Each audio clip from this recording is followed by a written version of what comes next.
the divinity in you. Do you understand when we do like this? What are they called? What is this gesture called? This is called praying hands, isn't it? What do you mean by praying hands? Two hands meet. Jiva meets the Brahman. Your prayer should be so intense that you become one, you are lost in Brahman consciousness, and that's why it is called. So wishing others means I pray to the Brahman in you. It's not a gesture for any human being.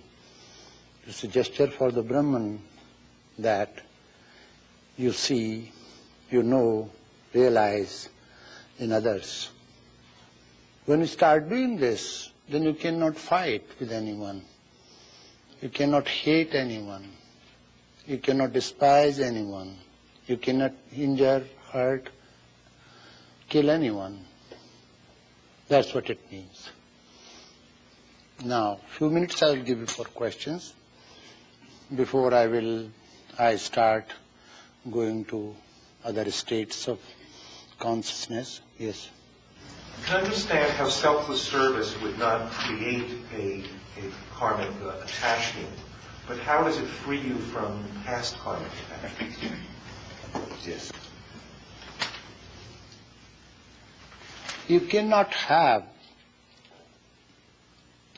convince yourself to do free, selfless service unless you have understood the bondage of karma fully in all times, past, present and future. It's not possible because your sanskaras will motivate you to do selfish work, selfish deeds, which is entanglement, which creates a snare. You see. So when you are free from the past karmas, you can have freedom from the past karmas by transforming yourself. Once you are transformed, you are free from the past karmas. Yes? Yesterday you talked about samadhi as an intervening state between the sleeping state and turiya, and you also alluded to 7 states. So by some rough calculation, there are 2 states, one between waking and dreaming, and one between dreaming and sleeping. What are they? We are going to explain them. Yes. You said that meditation itself was not enough. Dialogue had to be added to that. Is this the same as nididhyasana or is there something else? Nididhyasana.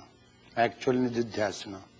You should first learn to listen to the scriptures, means sayings of the great sages, sayings of the perfect and enlightened ones, and then learn to contemplate on their sayings, and that is called nididhyasana. Yes? You said that these states are states of consciousness and that the Atman is the experiencer. Are those 2 different things, and the parts of the mind, do they experience anything?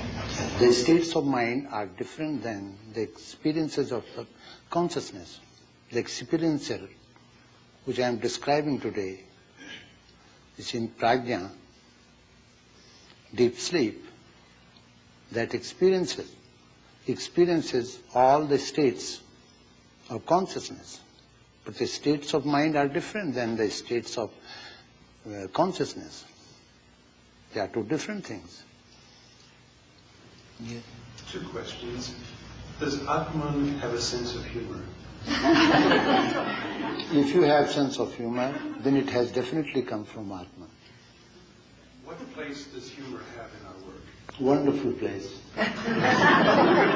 If anyone who does not have humor, he is like a robot.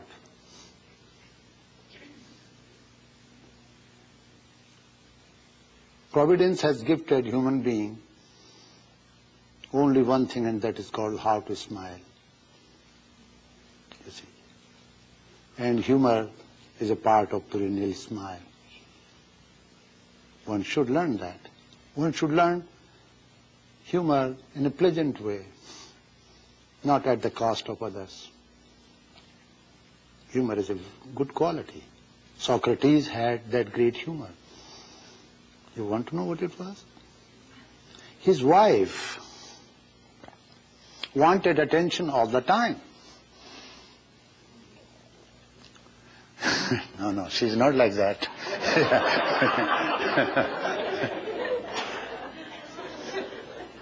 His wife wanted attention all the time. And that great man was a philosopher. So when he was philosophizing, she wanted to speak to him, but he was deep in it. So she got angry and poured a bucketful of water over his head, which they deserve, men sometimes, you know. They are irresponsible. Am I wrong? So, when it happened, Socrates said, instead of getting angry, he said, "It's not true, it's not true." So his wife said, "What is not true?" He said, "So far I heard that thundering clouds do not rain." But that's not true. They rain. You are like a thundering cloud. And here, that's not true. He said, that's not true. Humor is something great. See, many men do not understand that. And they do not utilize humor. And that is why their marital life is not successful. It's good to be humorous. It's not teasing. You see, humor is something different. That's a great gift. If you cultivate that, I think it will help you. Yes. In meditation, when you see yourself, looking at yourself, what does it mean? It means your awareness has been withdrawn from the external objects, but still your awareness looks at your own shape and form. You need to go beyond that. That's the intermediate step of withdrawal. Many people, many meditators use it. Just to knowingly and consciously being free, having freedom from body consciousness when they see themselves outside themselves. They do it. There is another way of doing it. One is seeing oneself outside, that's not very safe. Another is, I have no body. Not at all. I have no breath, I have no senses, I have no mind. I am pure and pure Atman, established in my own peace, bliss and happiness. There is another way. So these both methods are used. One is higher than the other. Yes. The body, and I just see my own face looking at me. Face is a part of the body. Yes.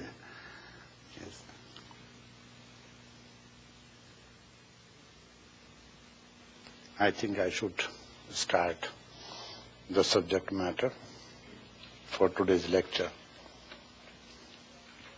So far we talked about Vishwa Vaiswanara,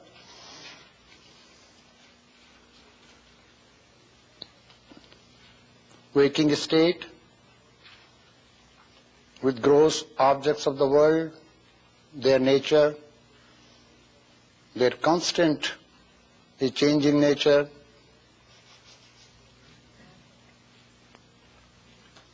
Then we talked about tejasa, the dreaming state. When we write, I want to write on it.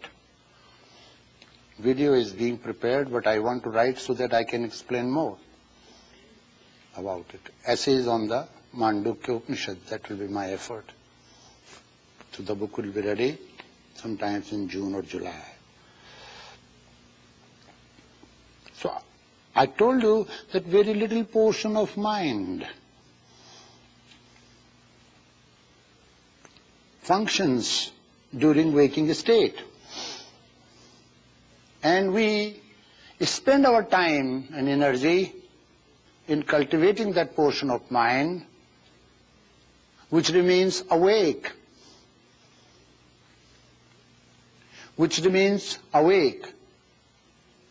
So consciously we understand, we utilize that part of mind for our external resources. But we do not know how to use that conscious part of mind and allow it to turn within consciously. And when we start doing this, that is called first step in meditation. We do not want mind to dissipate our energy, which of course comes from the source of consciousness through the senses.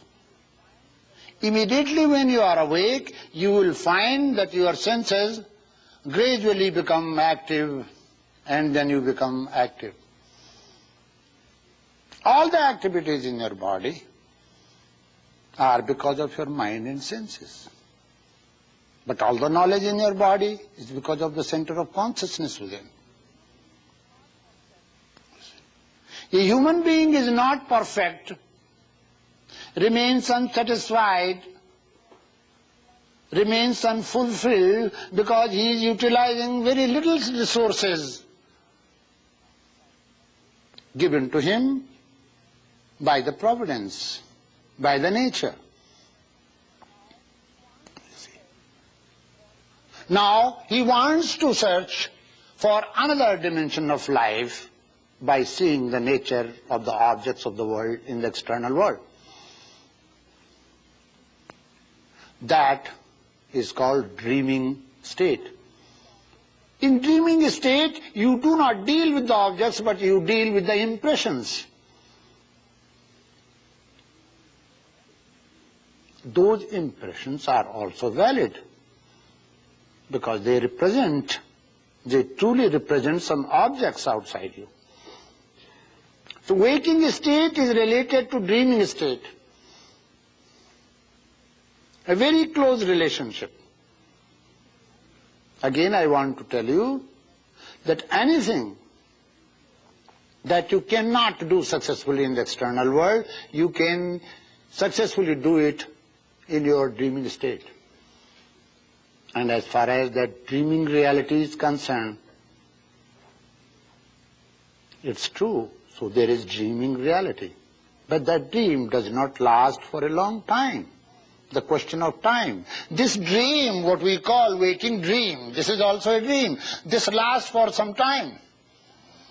So you think a span of time makes something real? No. If you go on dreaming for 24 days, 50 days, 2 years, same thing, will it become real? Therefore, this waking state is not considered to be real as far as absolute reality is concerned. As this external reality is considered to be apparent reality, dreaming reality is also momentary.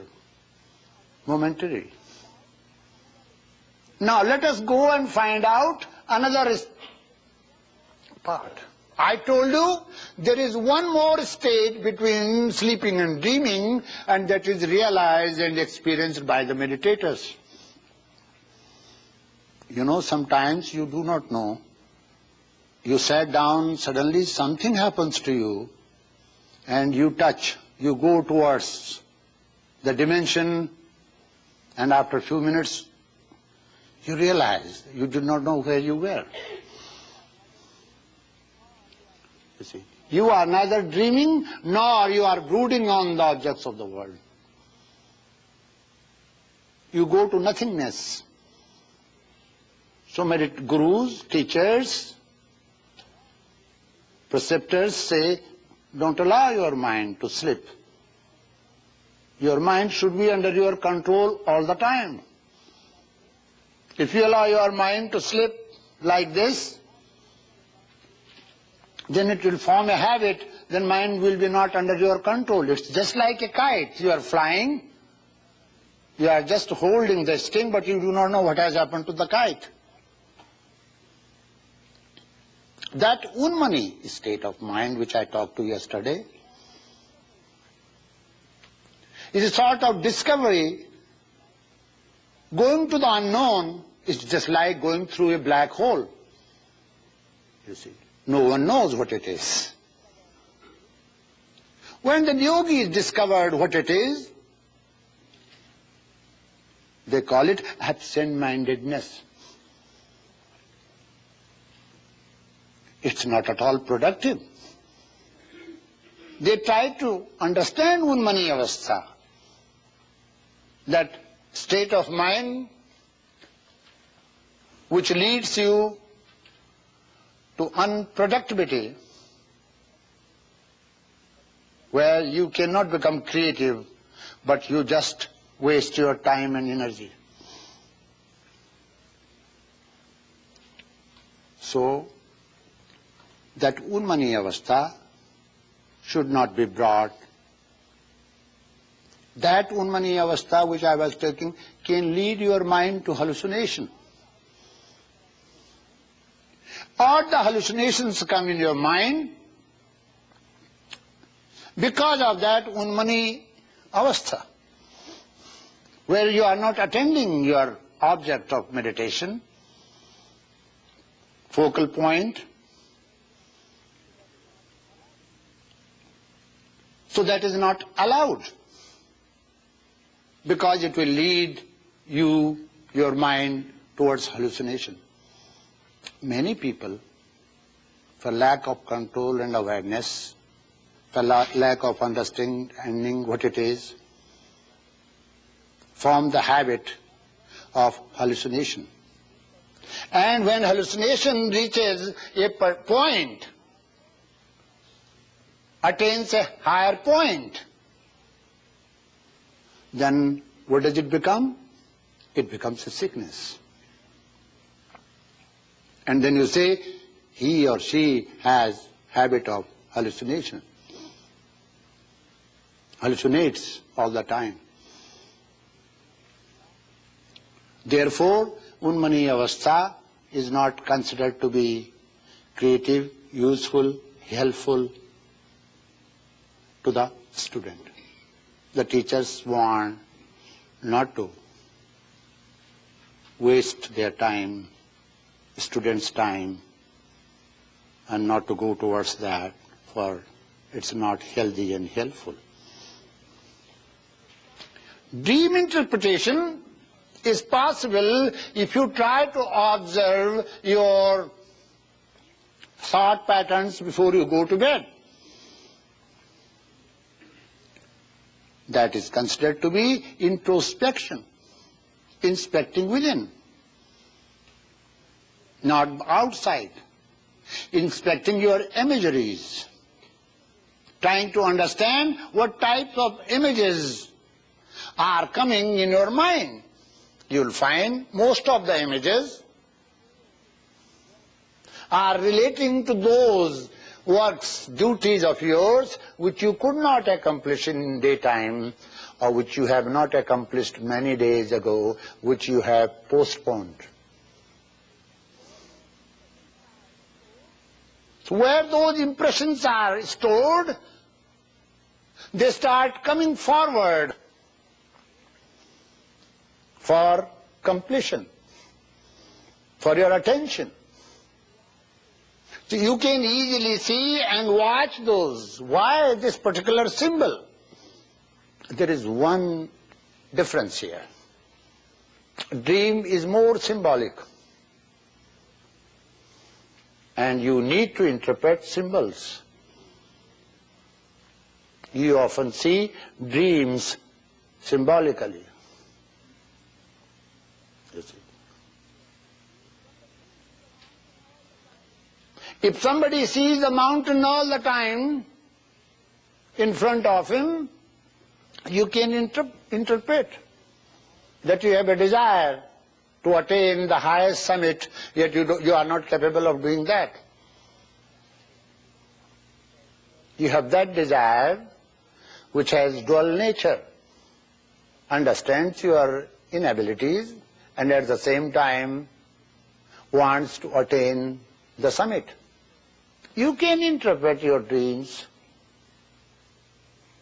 so that dreams can be interpreted consciously and you understand that part of your nature which is not normally understood by the waking state. Many a times you forget your dreams. They are not important, that's why you forget. Because many things happen in your daily life, you forget. What happened to you the day before yesterday, many things you forgot. But important things you do not forget. So is the case with the dreams. It means your deeds, your relationship in the external world has something to do with your dreaming world. I told you, a Hindu will not dream of a Muhammad fighting in the desert. A Christian will not dream Krishna having a flute and playing flute under a tree. We all have our sanskaras, and because sanskaras do help us, lead us to dream also. The best part of our dream is prophetic dream. But prophetic dream comes when you have done your meditation and there is nothing to disturb your dreaming state. There is a space for prophetic dream, but you cannot call, "Oh, prophetic dream, come to me." That comes accidentally. That does not come voluntarily. It comes voluntarily to those who have access to that infinite library within, which is called library of consciousness, which is called library of, knowledge. A part of your unconscious mind is unique. But remember that all unconscious states are not considered to be part of sleeping state.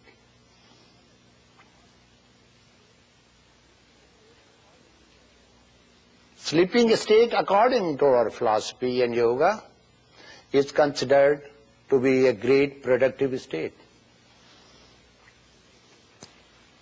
There is one word that is used for Atman, and that is called Purusha.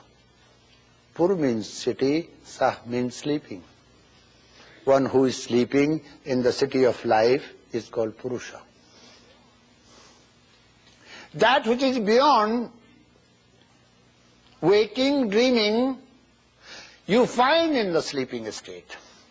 That is why yogis practice yoga nidra. Is there any way that we can take full rest, benefits from the sleep, yet we can remain fully awake and conscious? So they found out the way of going to sleep. And many warriors who were not yogis came in touch with such an idea.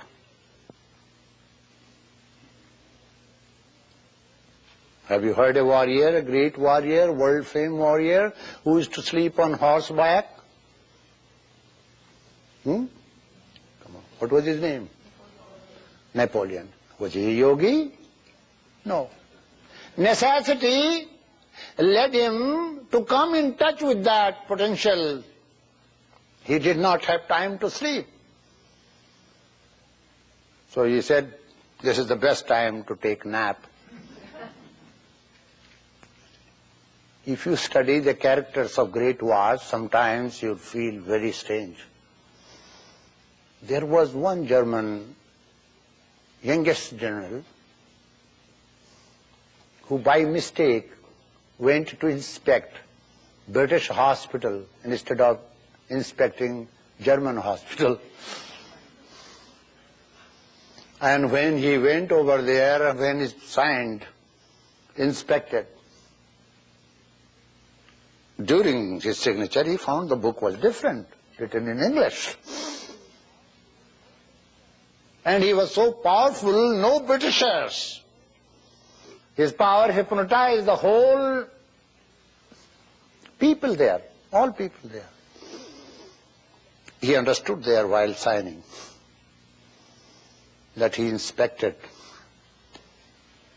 He writes, all things seem to be okay, but it's dirty. You see. And they knew that he was not our general, but nobody could dare say anything because his name was so much. He returned safely. He was unarmed, he was all alone, and went away. You see. When you are one-pointed mind,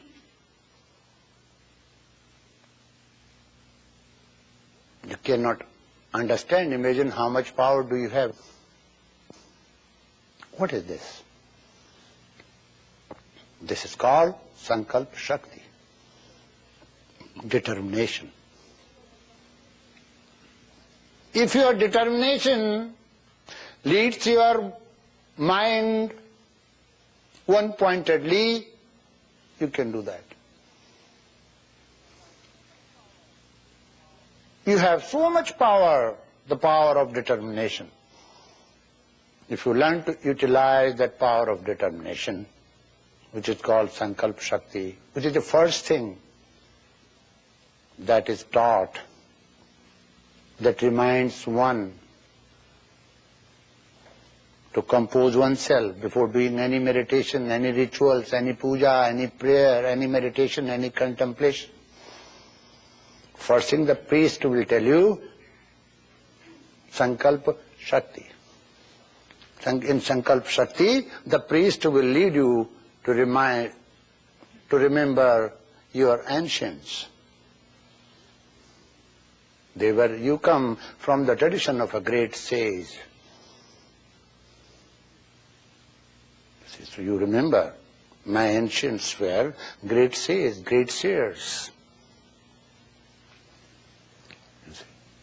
How come? Why cannot have that greatness? I come from the same tradition. So, in that position, you are inspired to remember all the good you have done in your past. Those who have studied Isha Upanishad, it is said in the mantras that while departing, a soul, individual soul, should learn to remember all that he has done, good things he has done. Because those good deeds will not create sadness, depression, fear in your mind when you are going through transition. So far you are preparing yourself for the external world to be in a world of comforts, in a world of means, which is essential part. But are you preparing yourself to go through the period of transition? Because sooner or later we all will have to go. Look at this strange thing. We all have to depart, yet we are not going to believe that we will die. Do you know why? Why do you not believe? Because there is no death for eternity, and you are child of eternity. The soul never dies, so unconsciously you know that soul never dies, best part of you never dies, the best of yourself never dies. And that which changes, goes to death and decay, always dies. So you are afraid of dying. From where this fear comes? This fear comes from ignorance. Nothing dies, scientifically. Yet you find death means change. Death does not mean complete annihilation. Now, before I tell you something about deep sleep, I want to tell you that deep sleep and death are like twin sisters. And if you understand deep sleep well, you understand death well. If you understand death well, you can easily understand deep sleep well. Suppose someone's age is 100 years. How many years will he sleep? At least 30 years, 25 to 30 years. If somebody sleeps 30 years, he is dead.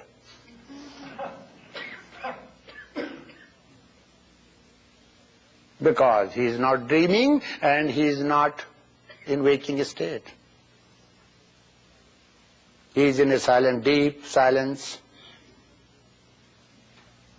And death means when you are not awake, when you do not dream, you go to deep sleep. And if that deep sleep continues for a long time, that is called death. Sleep is not terrifying. You wait to sleep.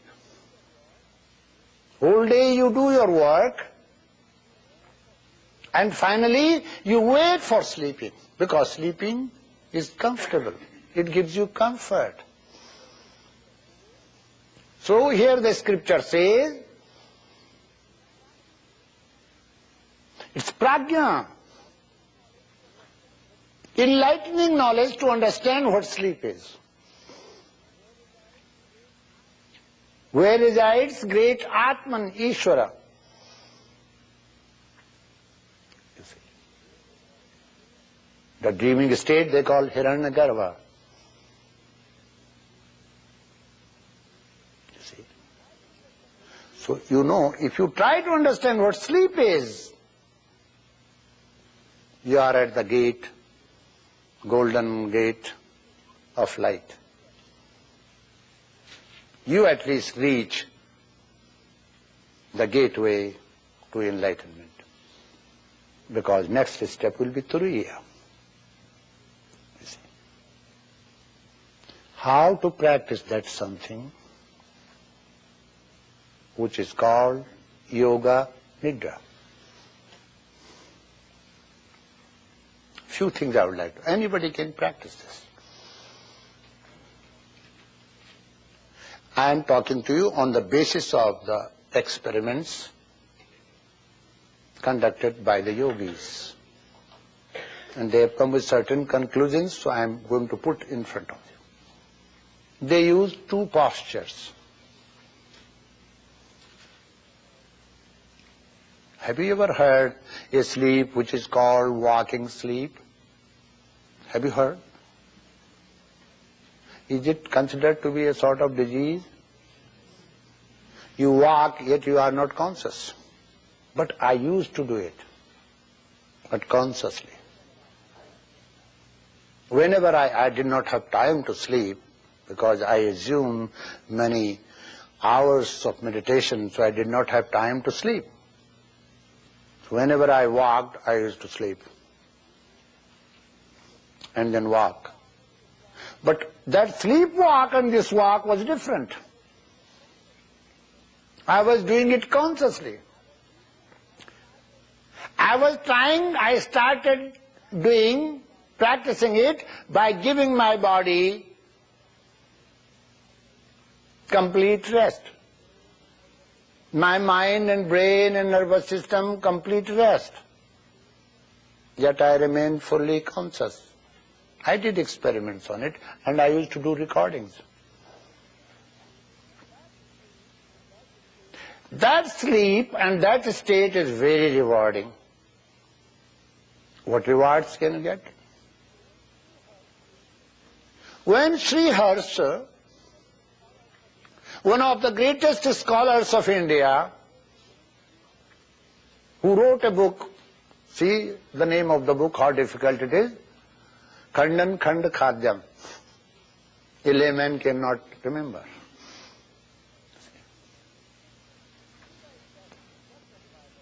He was just insulted by the scholars of India during his time, because nobody understood him. So when you do not understand something, either you condemn or despise him. So he left India and went to Kashmir, northern part of India. There he became sad, thinking how stupid those scholars of India are. You see, they hated me, despised me, and I had to leave the country. He was sitting by the lake. There two women started fighting. And they started fighting fiercely, pulling each other's hair, scratching each other's nose. You know, how women fight, you can imagine. Fiercely they fought. So,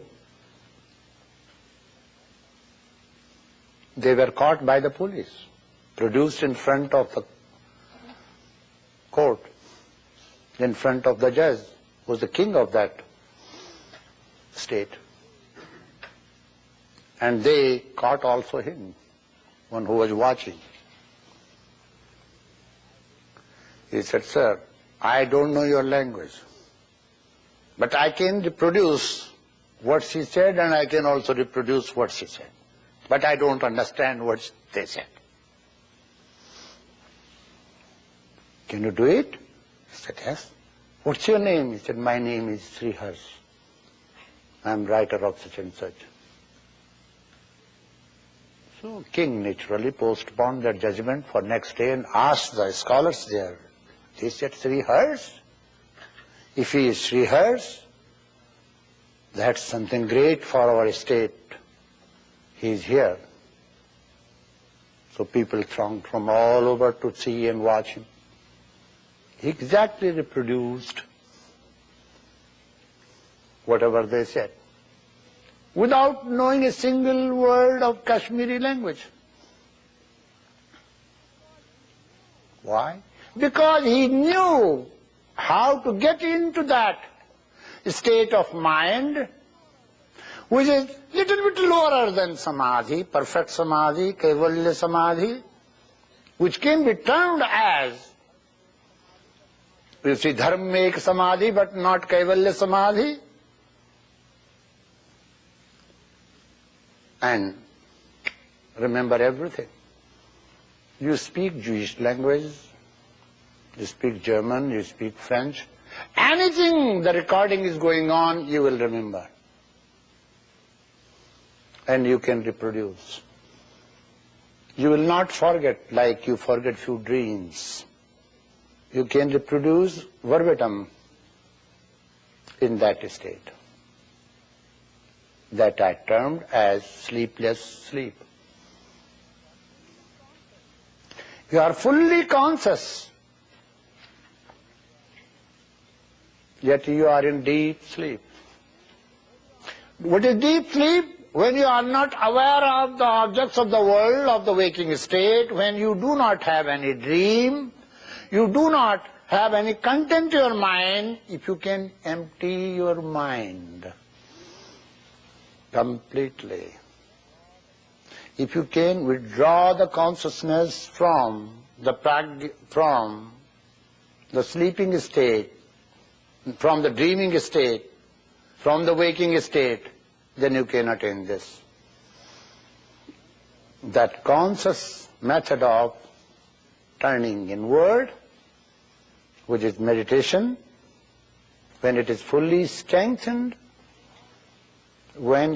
how it is strengthened, there are,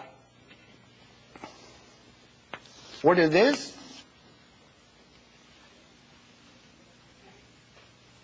There are two lines. Between these two lines, like a space. These two lines are like two thoughts. Now, what you want, you do not want 2 thoughts, 3 thoughts, 4 thoughts, 10 thoughts, 20 thoughts. You want only one thought for a long time. That is called meditation. You want only one thought to persist for a long time, and that is called meditation. What are you doing here? If there are 2 thoughts, then there will be space, then there will be time, then there will be causation. But if there is only one, then there is no space, there is no time, there is no causation. So in meditation, there is no time. It is not, mind is not conditioned by time during meditation. So as long as mind is conditioned by meditation, time, it is not meditation. It is something else. You are making effort to meditate, but you have not attained it. Suppose you are doing japa. If you constantly do japa and nothing intervenes, then that's in meditation. If something intervenes, then that is not meditation, because you have been intervened by another thoughts, because a space has been created, because you have come under the grip of the conditionings of mind, time, space and causation. You are affected by karya karana bhava.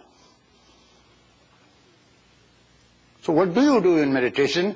You prolong thoughts.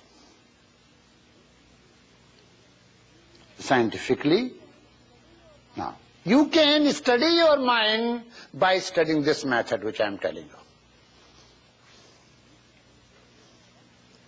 Suppose a patient comes to you and you are a therapist, you want to know the distractions of the mind. One whose mind is completely distracted is not fit for meditation, completely. You see. But one who can concentrate and at the same time the mind is dissipated, there is one who can concentrate in mind for some time, better. One who has attained concentration is definitely helpful. Sometimes focusing your mind with the help of japa, remembering japa, remembering your mantra, helps you a lot. But that remembrance could be injurious.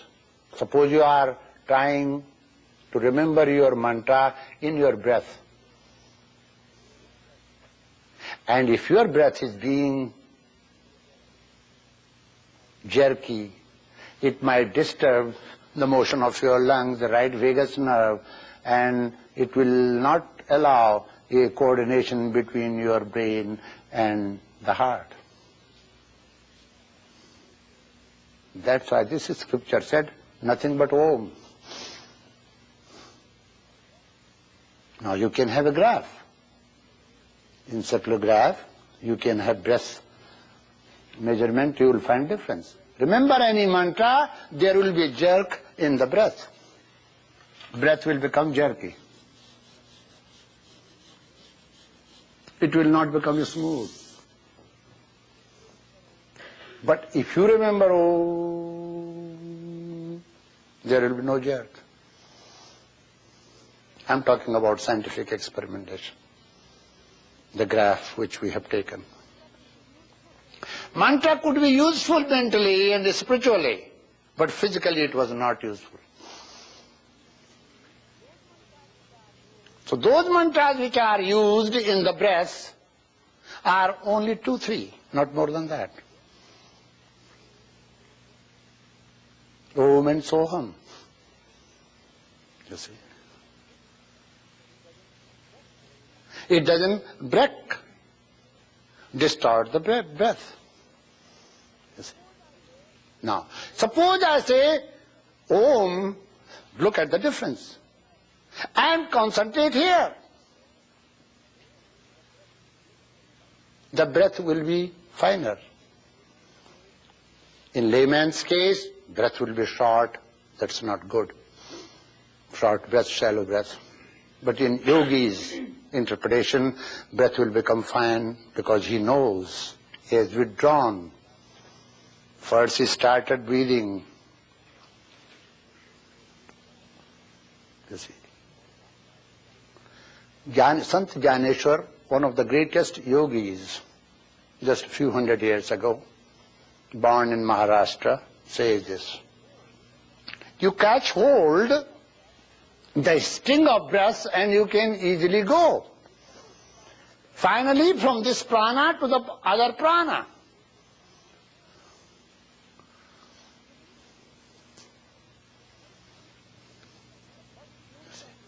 The first unit of life is called prana. And this breath is also called prana. That which helps in manifesting this world is prana. That which helps manifesting jivas is called Brahman. The difference. The prana does not manifest. The prana manifested the world, but not the human souls. Manifestation, not creation, I'm talking. So that power which becomes means of manifestation, 1, 2, 3, 4, 5, this manifestation of only one, becoming many. When one becomes many, suppose you are sitting in a dome of many colors and see yourself in all the color glasses. This is called manifestation of one. So Brahman is responsible of the manifestation of the soul, as ocean is responsible of the manifestation of the waves.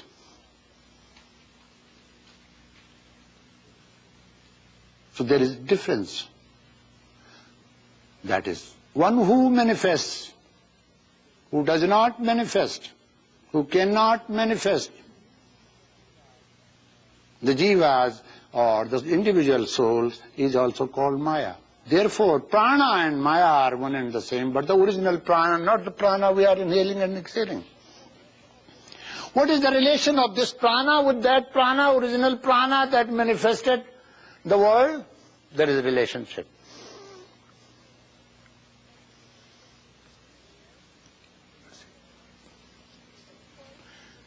This world, this is individual and this is the end.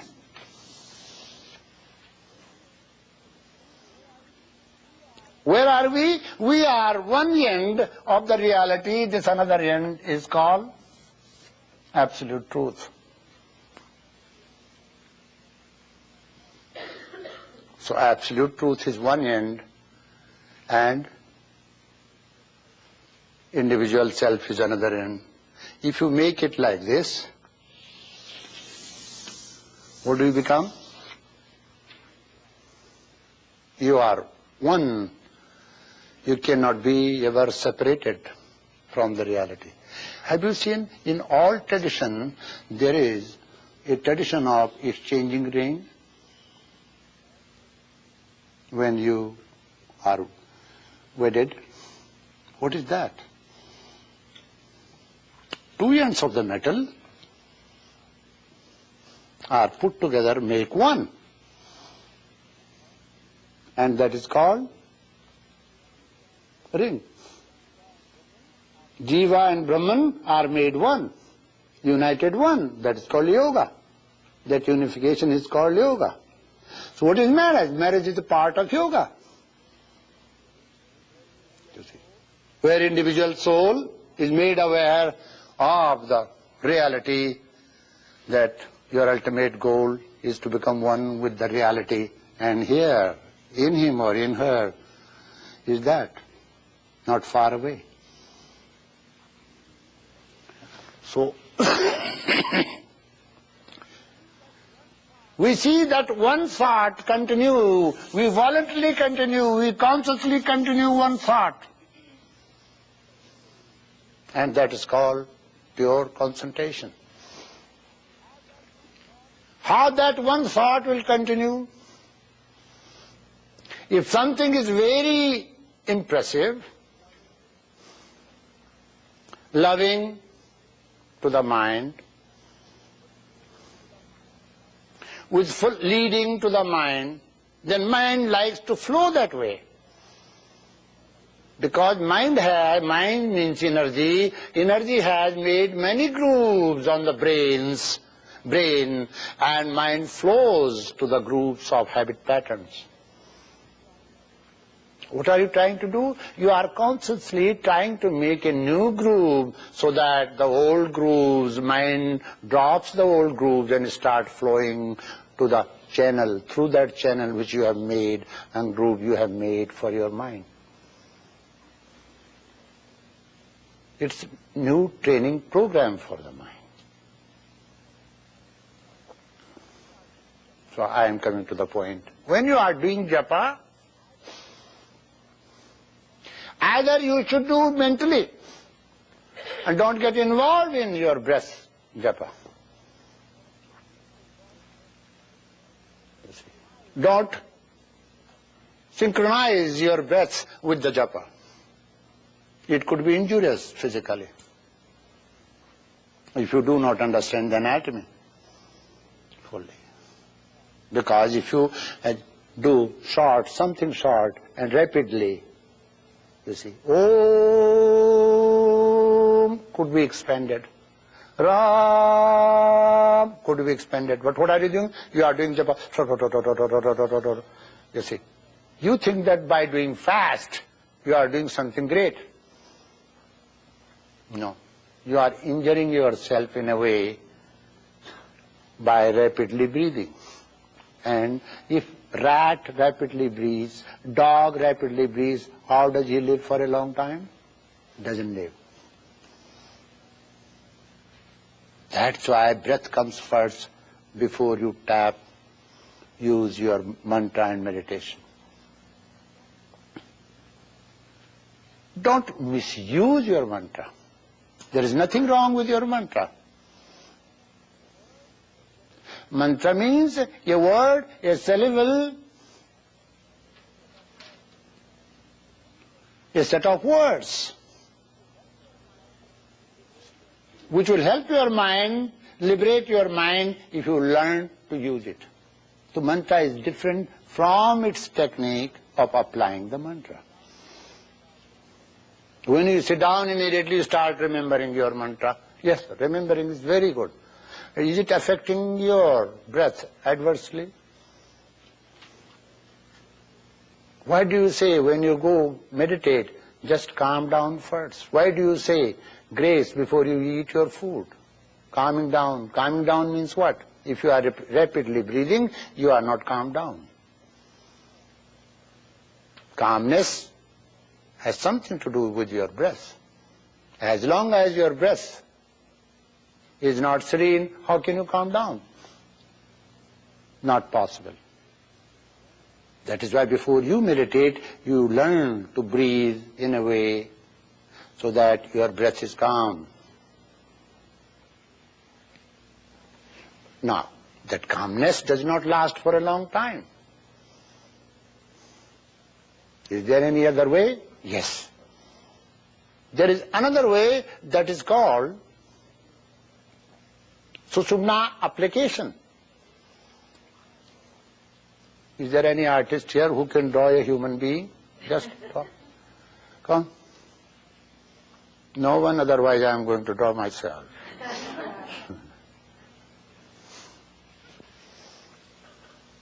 Now this lesson, if you are attentive, you will gain a lot, and in one day, first time you practice and you will have glimpse what I am saying.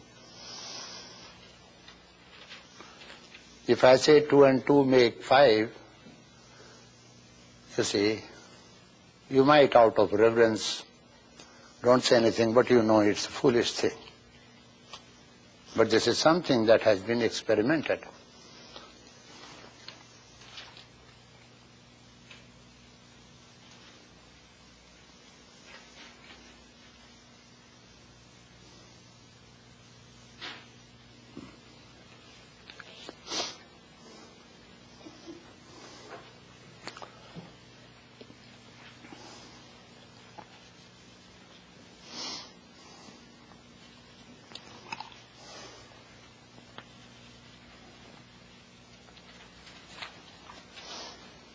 At the point of nose.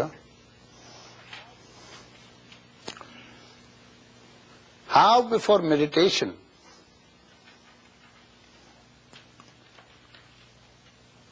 you have to learn to make your pranic sheath,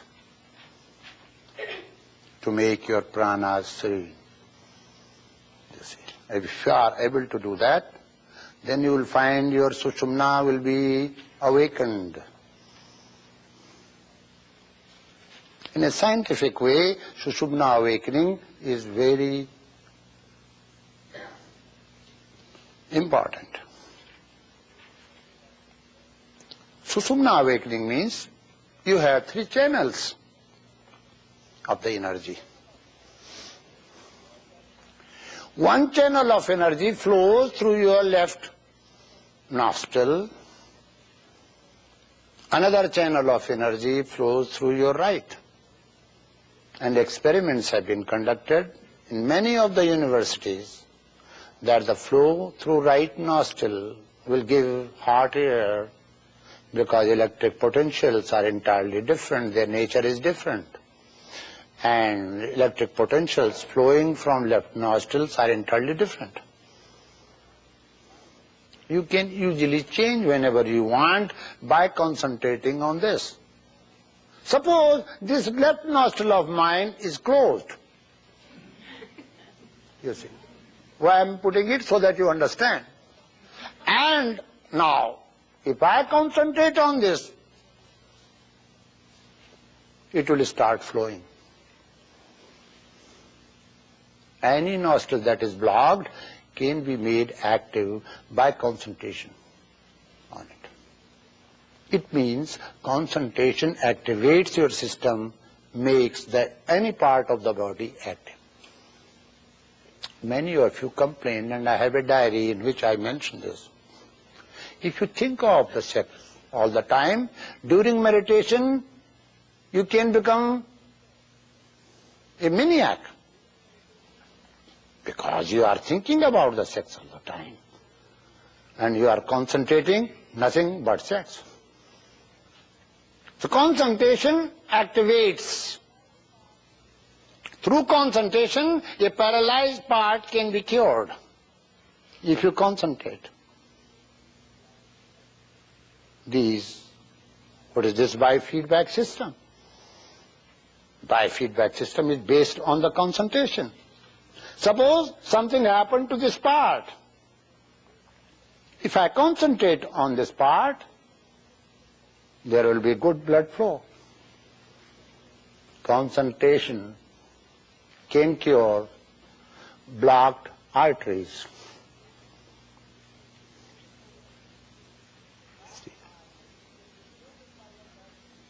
Blocked arteries can be created by your bad breathing.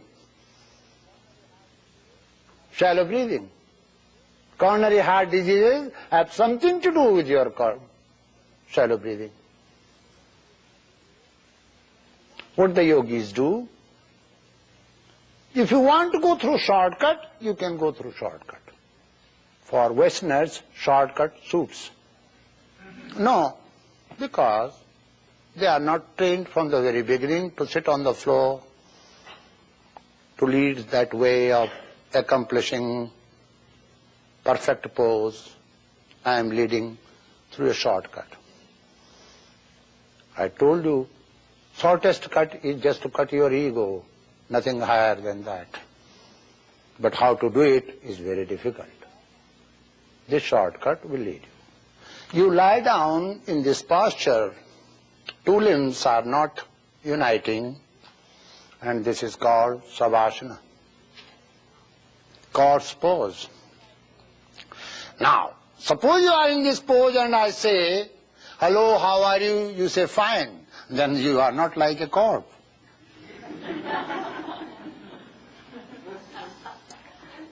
Corpse pose means you should entirely pose like a corpse. Doesn't move, doesn't speak, doesn't see, doesn't hear. You see. Not that you are lying there and I say, how are you, John? You say, fine. You have not attained that. One of the highest poses is corpse pose. In itself is perfect. Perfect. Suppose you, provided you use your arm clock, or you tell somebody to wake you up exactly at that time. Now, go back. I will remind you something. In this method, you can attain a state of deep, blissful state, which is given by sleep, yet you remain conscious, which is little bit beyond sleep and between sleep and turiya. You might feel of not coming back.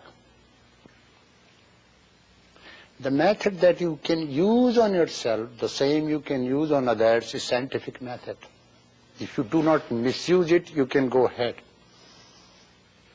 One of the unique scientific method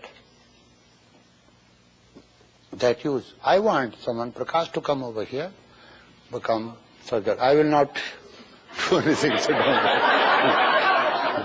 I don't mind, sir. I know. You are my dear. Lie down.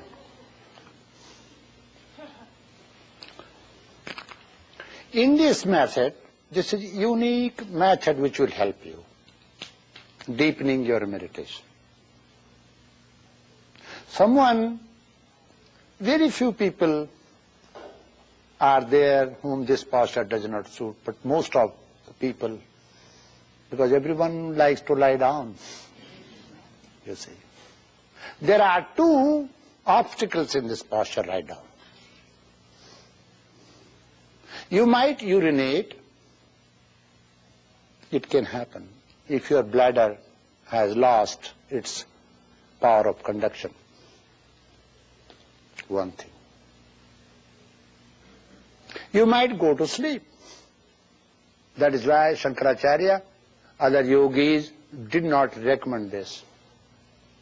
But if you decide that you are not going to sleep, no matter in which posture you practice, you can deepen your meditation in this posture, definitely. It's just like 2 and 2 make 4, never becomes 5, it's so definite. Whether you are good or bad, whether you are sage or criminal, this will definitely deepen your concentration. Now you have to follow the system. You do what I am talking to you in seconds time, okay? Let me first explain here. Listen, see. And then you are going to do it. Yeah.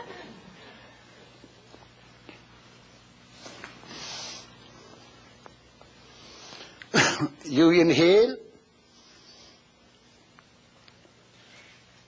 No, first thing you have to exhale. That's called Rechaka.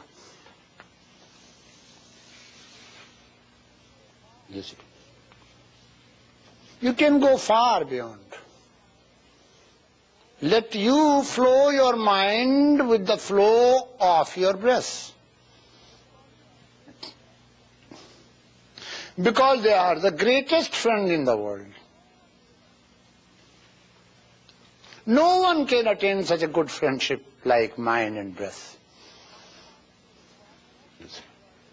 If mind wants to distract breath, breath is always distracted. If breath is distracted, you can never be healthy. If breath is calm, it can always help your mind calm, being calm. They are called twin laws of life, mind and breath. You see. Now you are allowing your mind to flow with the flow of breath. Exhaling. But when you exhale, you will find whenever you want to go beyond capacity, there will be a jerk. You see. Some grasp, something like that. A jerk. You will have to watch your capacity. So better work with the digital system. First you should learn the breath, which is 4:2, this ratio. 4 exhalation and 2 inhalation.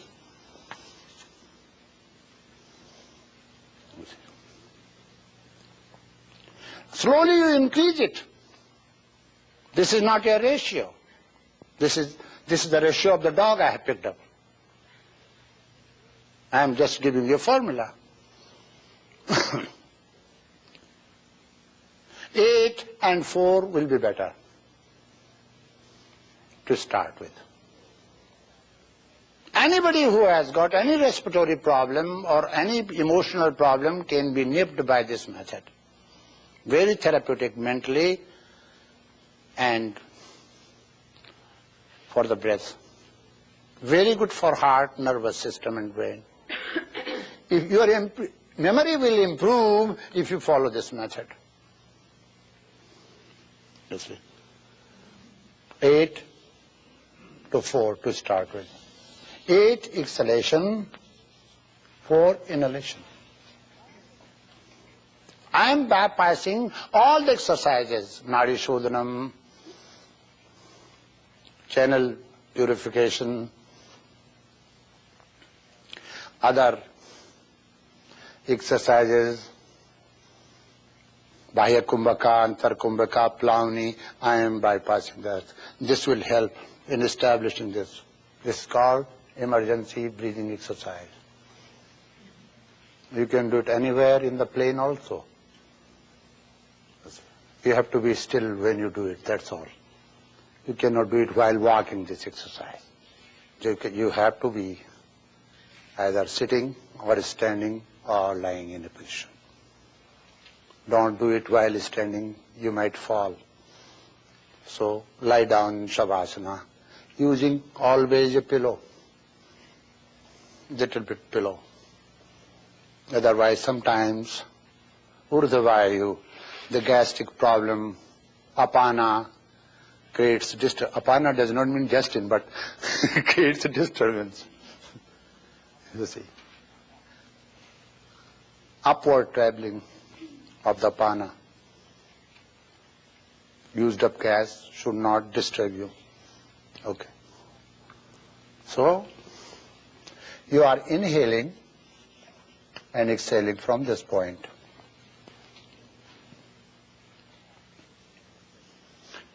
If you can try to go with the length of the breath flow, that will be very useful to you. Yogis even could measure how many inches flow was there. 4 inches, 8 inches, 10 inches. How far your breath could flow, great flow of exhalation. You see.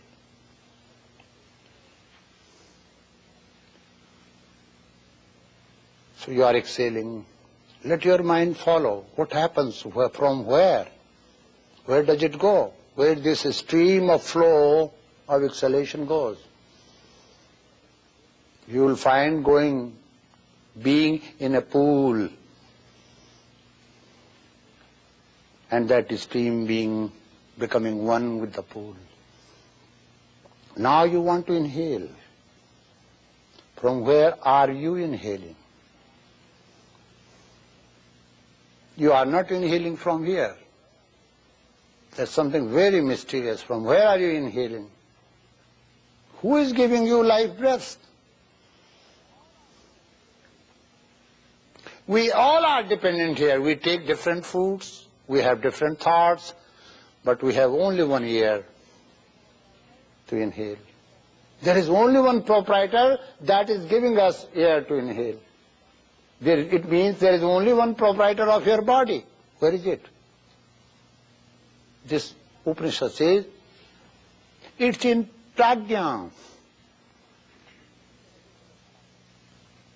Sleeping in the city of life. How can you know? How can you go to the city of life? When you go there, you yourself sleep. So if you know the technique of remaining awake yet being there, then you will know that Purusha. Through yoga nidra it can be done. You can enjoy his presence. Sleep is very close to that. So let me complete this and then I will explain. 5 times it goes with mathematics. Nowhere, because it improves memory also. You can count 5 times you are exhaling from here as far as you can go, but it should be in one breath. And 5 times you are inhaling. When you exhale, you go up to here, but when you inhale, you go up to here. Look, this is the difference. When you exhale, you have a feeling of emptying yourself, otherwise it's not savasana. You will remain in that state and lose the touch with the life force which makes you active. So you better reverse position is you are inhaling, filling the depth of your whole being which you have emptied. One feeling you use when you exhale, another feeling you use when you inhale. In one feeling you empty your whole system, in another feeling you fill up that system. 5 times inhalation and exhalation. What mantra can you use? You can use Om. And this is very supportive. Mantra is great support. When do you need support? When you are weak. You see. So mantra is great support. Better have friendship with it so that it helps you whenever you need. For that, be constantly with your friend so that you are never weak and you always get support. You are remembering mantra. That mantra is Om. You see. Single syllable. If you cannot do this, then do this here, from this point. Because you have not practiced to lengthen your breath so far, so better start doing from here, where both legs unite. That's the place which is called Muladhara Chakra. You see. That is the cavity like this. Here. Your feeling will be entirely different when you do it.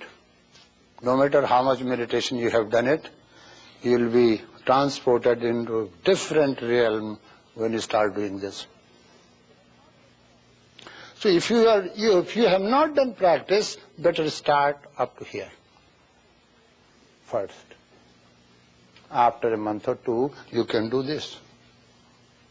After 3-4 months, you cannot, you see, make a point somewhere in a distance, feel as though you are exhaling to that distance, to that point, and inhaling from there. You can gradually increase the distance mentally and Now, there are 2 points here. One is called Dur Darshita, seeing far and wide. Another is called Shuksham Darshita, seeing the subtlest. You see. You can see something beyond the walls. One method. Another method, you can see subtlest things. A pin is dropped here, immediately you come and see it. You don't have to search. When I describe the Alat Shanti, then I will describe that method. There is a meaning behind it. Do it 5 times first day exhalation, 5 times inhalation. When you exhale, you are exhaling from here to this point. When you inhale, inhale to the top of your crown. Your breath should not be jerky, should not be noise, it should be calm. Have you understood this or not? Don't practice if you have not understood. Practice correctly. If you have to put question on this, raise your hand, I'll reply. Yes, David. Both on the inhalation and exhalation separately? Yeah. Many people, many sages separate that Om. They separate O and but no need of doing it. That leads to the state of dream. If you separate this, there's another technique here, subtle technique. If you separate O and O and then what will happen? You will remain floating in a sweet dreaming state. Yes. But if you make the whole Om without breaking it, breaking the sound, because you are not breaking the sound here. In previous condition, you break the sound O and then Inhalation O and exhalation. But in this you say only Om. Om. That moment between 2 Oms, inhalation and exhalation, gradually should be controlled. When you are controlling this, if you learn to control the pause in your breath, what have you controlled? Do you know that? Death. Control of death means control of pause. Pause means death. That's how yogi control the death, and they with the wish leave and drop their body. Now come down and I will demonstrate. Are you tired of me? These exercises are not demonstrated and explained outside monastery. But I do it because many of you for many, many years have been with me practicing, and I think you should know. And if you practice, that will help you. If you don't practice, I am helpless. A little bit closer, then yeah. Are you comfortable? Hands are far apart. Yes. Close your eyes. Now because of these lights, you might get disturbed. Make your room little bit so that you don't have less harsh lights. The lights do not distract your eyesight. Gently close your eyes and physically relax your limbs. All limbs, systematically from your toes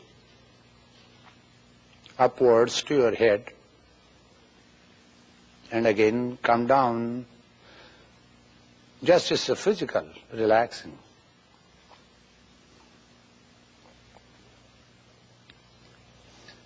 Now, you are breathing. This exercise is meant for your breath. Try to relax your limbs and muscles as much as you can. It's a very healthy exercise for those who suffer on account of insomnia and cannot have good sleep and rest. Let me tell you this. It's a wonderful exercise to remove insomnia, habit patterns.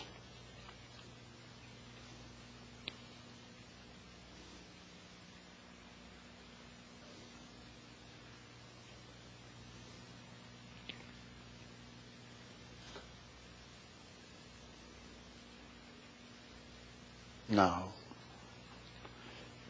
please pay attention to the bridge between the two nostrils.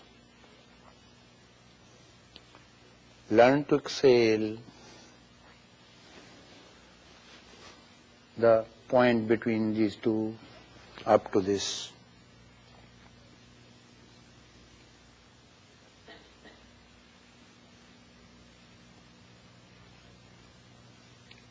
Don't try to make a bigger pause and start going back, inhaling.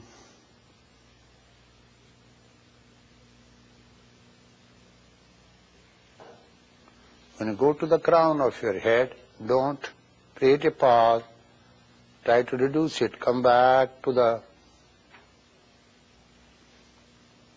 space between the 2 feet, again from where you started.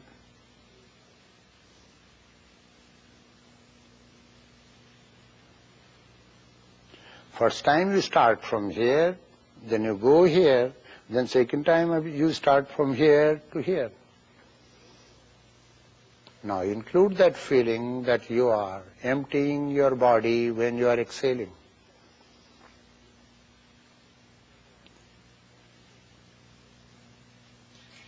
You can easily locate the tension point in your body.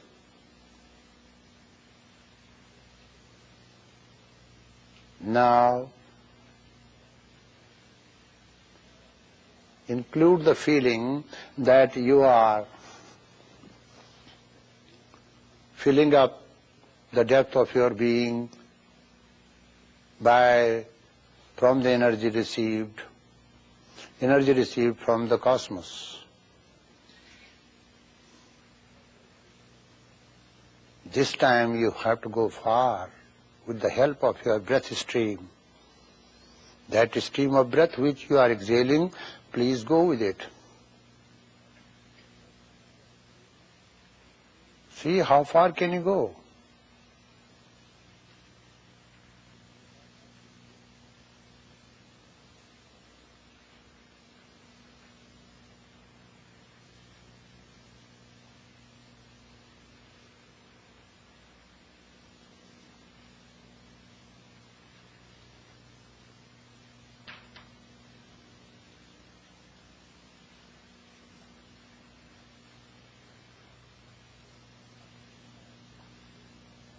After visualizing that state, come back with the fresh energy and fill up the depth of your being. Energize yourself.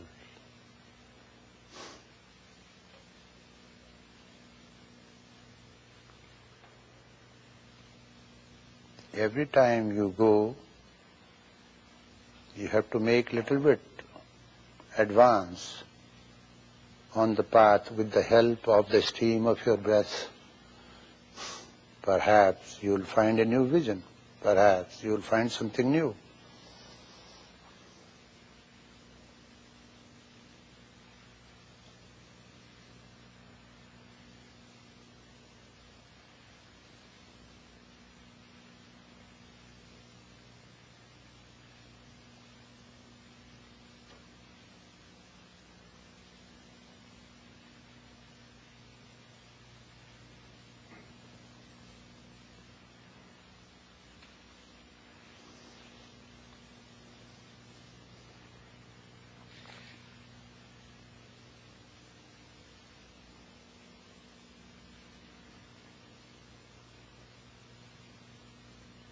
Come back now, sit down.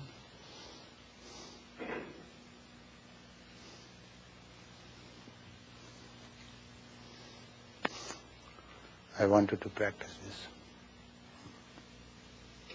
Let me see how far can you go with the stream of breath that you are exhaling. And your mind should be there, should not run here and there, leaving that stream of breath. And then pulling the stream of energy from there, filling your whole depth. Okay? So I leave you here today. Tomorrow I will explain to you more about deep sleep and how in deep sleep you are full of wisdom, and then how you can prepare yourself for Turiya, the next step. No questions now, tomorrow.